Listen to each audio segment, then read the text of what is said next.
உற்சாகமான இரவு வணக்கம். சன்ரைஸ் செய்திக்காக இணையவள செய்தி தொகுப்புடன் நெதர்லாந்தில் இருந்து செல்வி நித்யானந்தன். புதிய தேசிய கல்விக் கொள்கை தாய்மொழிக்கு கல்விக்கு முக்கியத்துவம் அளிப்பதாக தெரிவித்துள்ளனர்.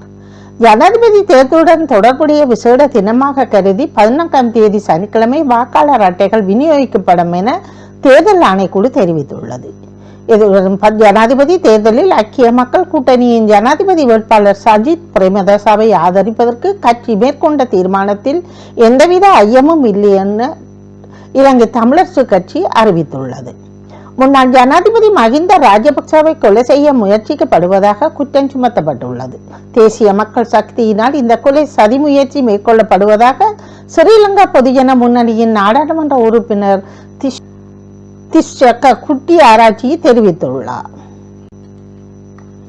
மக்கள் பிரச்சினைக்காக சாதிய சமதவாத சக்திகள் தவிர எந்த சக்திகளோடும் இணைவோம் என்று தொல் திருமாவளவன் தெரிவித்துள்ளார். கல்வி தரத்தில் இந்தியாவில் தமிழ்நாடு சிறந்து விளங்குகிறது என பெருமிதம் அடைவதாக அறிவித்துள்ளனர்.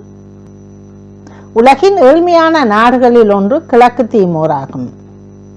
அல்ஜீரிய நாட்டின் அதிபராக டெபோன் மீண்டும் தெரிவு செய்யப்பட்டுள்ளார். காசா பகுதியில் 4,60,000 குழந்தைகளுக்கு போலியோ சொட்டு மருந்து அளிக்கப்பட்டு இருப்பதாக ஐக்கிய அரபு எமிரேட்ஸ் தெரிவித்துள்ளது.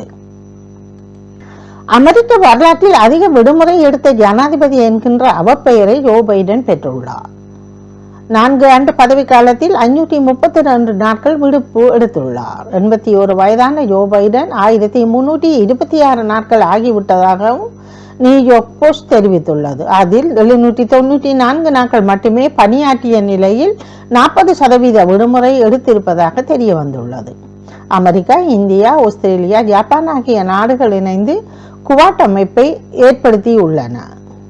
குவாட் அமைப்பின் 2024ஆம் ஆண்டு மகாநாடு இந்தியாவில் நடைபெறும் என அறிவிக்கப்பட்டிருந்தது. அதிபர் ஜோ பைடன் பதவிக்காலம் முடிவடையும் நிலையில் இந்த ஆண்டு மகாநாடு இந்தியாவுக்கு பதிலாக அமெரிக்காவில் நடைபெறும் என்று தெரிவிக்கப்பட்டுள்ளது. பாகிஸ்தானில் இளம் பெண் ஒருவர் தன் தலையில் சிசிடிவி கேமராவுடன் உலாவரும் காட்சிகள் அனைவரையும் வியக்க வைத்துள்ளது.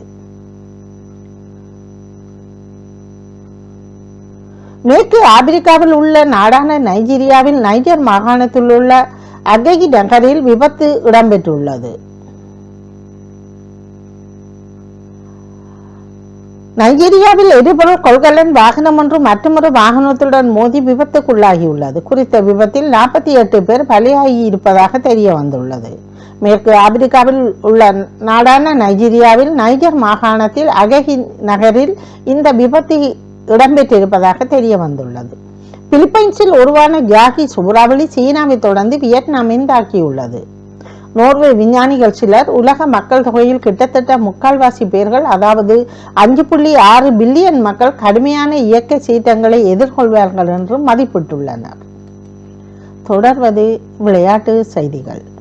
இந்திய டெஸ்ட் அணியின் துணை அணித்தலைவர் பதவியிலிருந்து வேகப்பந்து வீச்சாளர் ஐஸ்பிரித் பும்ரா தவிர்க்கப்படுவது குறித்து விவாதங்கள் எல்லாம் தொடங்கியுள்ளது. இந்தியா வங்கதேச அணிகளுக்கு இடையிலான 2 போட்டிகள் கொண்ட டெஸ்ட் தொடருக்கான இந்திய அணி அறிவிக்கப்பட்டுள்ளது. இங்கிலாந்து அணியின் மூத்த ஆல்ரவுண்டர் மொயின் அலி சர்வதேச கிரிக்கெட்டில் இருந்து ஓய்வு பெறுவதாக அறிவித்துள்ளார். 10 ஆண்டுகால கிரிக்கெட் வாழ்க்கைக்கு பின் தனது ஓய்வை அறிவித்துள்ளார். இங்கிலாந்து கிரிக்கெட் வீரர் ஆலி போப் அவரும் கிரிக்கெட் வரலாற்றில் புதிய சாதனை படைத்து அசத்தியுள்ளார். இந்திய டெஸ்ட் அணியின் துணை பதவியில் இருந்து இலங்கைக்கு எதிரான 3வது மற்றும் கடைசி டெஸ்ட் போட்டியில் இங்கிலாந்து அணி தலைவர் ஆலி போப் சதம் அடித்து அசத்தியுள்ளார். இது மட்டுமன்றி டெஸ்ட் கிரிக்கெட் வரலாற்றில் புதிய மைல்கல்லை அடைந்துள்ளார். உருகுவையை சேர்ந்த புகழ்பெற்ற கால்பந்து வீரர் லூயிஸ் சுவாரஸ் சர்வதேச கால்பந்தில் இருந்து ஓய்வு பெறுவதாக அறிவித்துள்ளார். 17 ஆண்டுகள் நீடித்த அவரது மாபெரும் சர்வதேச வாழ்க்கைக்கு முடிவு வந்துள்ளதாக தெரிய வந்திருக்கின்றது. இத்துடன் செய்திகள் நிறைவடைகின்றன. நன்றி, வணக்கம்.